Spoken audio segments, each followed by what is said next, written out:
explosions around our area. There's a lot of layers. Let's get out to Steve this morning in Center City. Steve.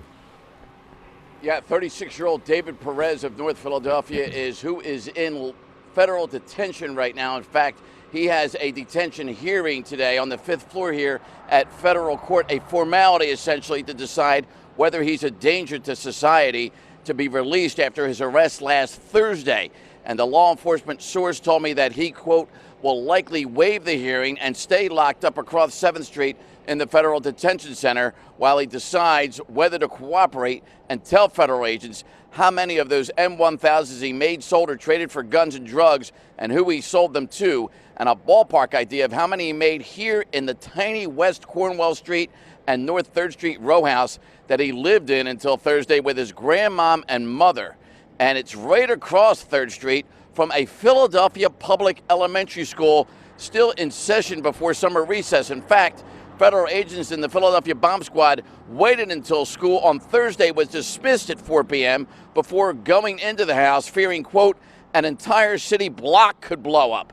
One of our two sources on this investigation told me Perez had, quote, an explosive lab in that house, essentially, and that his mom and grandmom likely had no clue what he was making and the potential deadly explosive danger they were living in. Agents found hundreds of M1000s already made inside and so many pounds of an explosive chemical to make those bombs that they have been continued to be used as late as just 1 week ago today and another couple of days later in that open Lukoil convenience store on North Broad Street after 9 p.m. in prime time last Thursday night.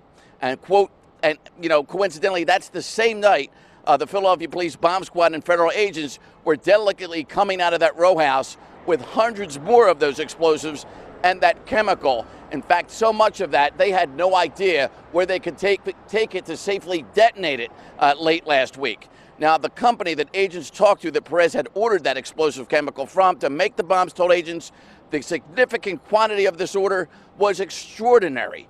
An undercover agent had bought 50 M1000s off Perez over at 3rd Ontario. Thomas, Karen, that was captured on federal surveillance video, included in this mountain of evidence they now have against Perez. And we'll see if he was the only one manufacturing these.